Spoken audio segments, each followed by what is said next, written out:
Support WrestleTalk! Give us a subscribe.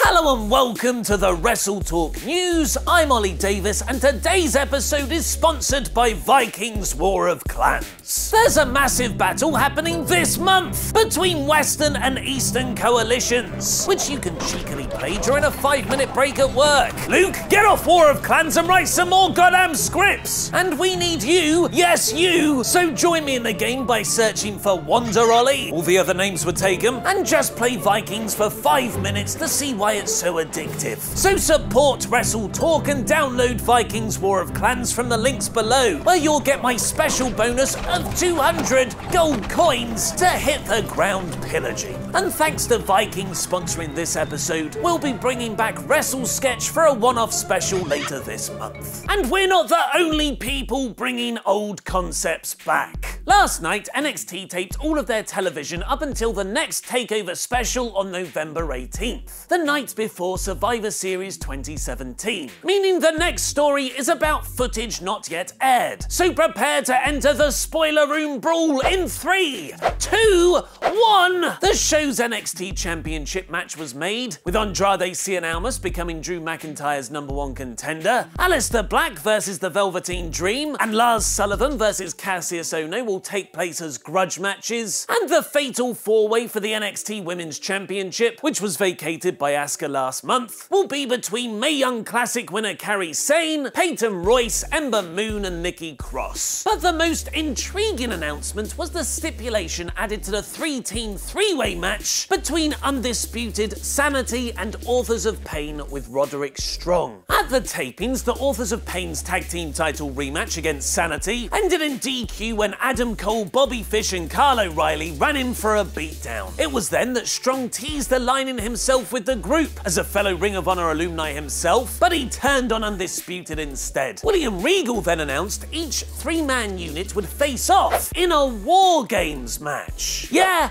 that War Games. The old WCW concept which had 2 rings alongside each other encased in one giant cage. And a new member of each team enters every 2 minutes. It took about 10 minutes of going through the various rules before the match could ever get started. To my knowledge, and by that I mean Wikipedia's, this will be the 31st War Games match in history, and the first ever to be a 3 versus 3 versus 3 rather than the traditional 5-on-5. And in a bonus trivia note, Paul Ellering competed in the first 2 War Games matches, and he'll be managing the Authors of Pain in the first one for nearly 2 decades next month. In true spoiler fashion, Triple H publicly announced the news on Twitter. For the first time in nearly 20 years, NXT TakeOver War Games. Pro Wrestling Sheet reported last month that WWE were considering bringing back a few WCW event names, which seemed to be a way to boost dwindling live event ticket sales. Because remember the time with the nostalgia? But when WWE announced they're using the Starrcade name, which was WCW's version of WrestleMania, for a special SmackDown Live event in North Carolina, former WWE wrestler and current Ring of Honor champion Cody Rhodes wasn't best pleased, tweeting, "Dear Michael Hayes, if you're afraid an event won't sell because the holiday and want one of my dad's events, at least book Goldust." Both Starrcade and War Games were events dreamed up by Cody's late father, Dusty Rhodes. But the American Nightmare has tweeted his blessing for his former employer's latest use of his dad's ideas. "I'm not mad, I was told. Triple H worked for my dad, and then my dad worked for him. They were friends. Care and effort will be placed into it." While Triple H surely will treat Dusty's baby with respect,